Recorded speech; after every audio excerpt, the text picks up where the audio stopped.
Hello and welcome to another 9-minute Bible study. Our starting point, Acts chapter 1, and let's look at verse 9. And when he had spoken these things, what had Jesus just spoke? Receive the baptism of the Holy Ghost. Receive power. Witness in Jerusalem. Witness in Judea and Samaria. Witness to the uttermost parts of the earth. Once Jesus gave his final commands, what happened? And when he had spoken these things, while they beheld, he was taken up, and a cloud received him out of their sight. What just happened? Let's go a few pages back to the Gospel of John for a moment. In John chapter 13, Jesus said the following. John chapter 13, and let's start with verse 33. Little children, yet a little while I am with you. You shall see me, and as I said unto the Jews, whither I go, you cannot come. So now I say unto you. What Jesus did here, he began to prepare his believers for his ascension, that there would be a day in which he would leave. Why? Let's look at verse 1 of chapter 14. Let not your heart be troubled. Ye believe in God, believe also in me. In my Father's house are many mansions. If it were not so, I would have told you. I go to prepare a place for you. And if I go and prepare a place for you, I will come again and receive you unto myself, that where I am, you may be also. So what do we see here? Jesus is saying, I must go to my Father. While I am there, I am going to prepare a place for you.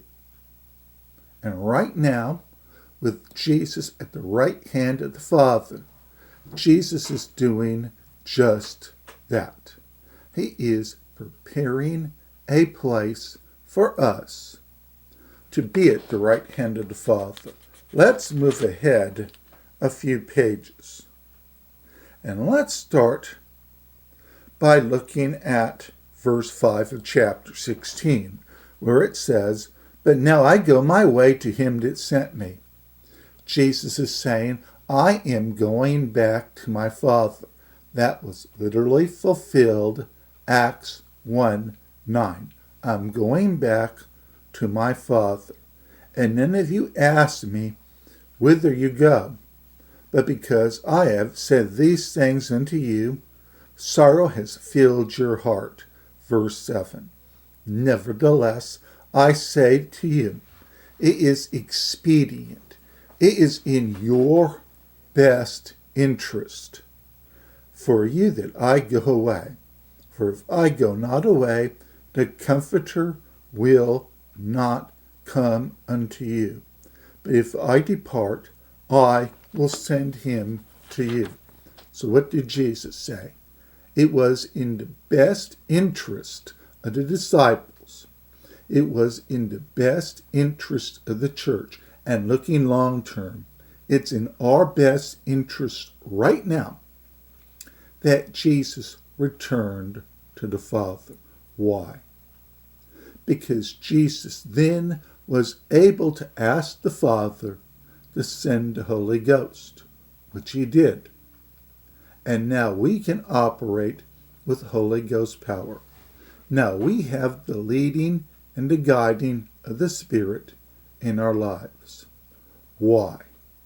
Because Jesus ascended back to the Father, because Jesus is now at the right hand of the Father, because Jesus asked the Father to send the Holy Ghost down to us. So what we see in Acts chapter 1, verse 9, is really the beginning of the Holy Ghost era. But for the Holy Ghost era really to enter, Jesus must be at the right hand of the Father. operating in the universal aspect of the church, operating it from where he can see everything, command central, the right hand of the Father, through the Holy Ghost. Now, in Acts chapter 1, verse 9, Jesus ascends to the right hand of the Father. On earth, the disciples, verse 10. And while they looked steadfastly toward heaven as he went up. Let's hold there for a second. What we see here is actually a very human moment. Keep in mind that no one had ever seen what they just saw. A man literally going up and ascending to the Father, and keep going and going and going till he was out of their sight. So you can imagine the eyes of the disciples. They started looking at Jesus at eye level. Then, as he went up, their heads start to turn up. And when he goes out of sight, they continue to look up, because that's the natural human reaction. And at this point, I don't know how long it was after Jesus left, they're still standing there. I think they're a little bit in shock at what they'd just seen. That's why what happens next is important. Behold, two men stood by them in white apparel, which also said, Ye men of Galilee, why stand ye gazing up into heaven? The time for them to look at the sky was over. What do they say next? This same Jesus, which is taken up from you into heaven. Jesus went to heaven. At that moment, Jesus was not coming back. The disciples could look at the sky all they want. Jesus was not coming back at that moment. That's why it was important for them to stop looking up. What did he say, the two men? This Jesus will come back in like manner as ye have seen him go into heaven. So, what's going to happen at the end of the age in Revelation? And let's go there real fast. We'll see if we can get this done in just 9 minutes. The book of Revelation, and let's dive in chapter 19, where it says what? 19:11.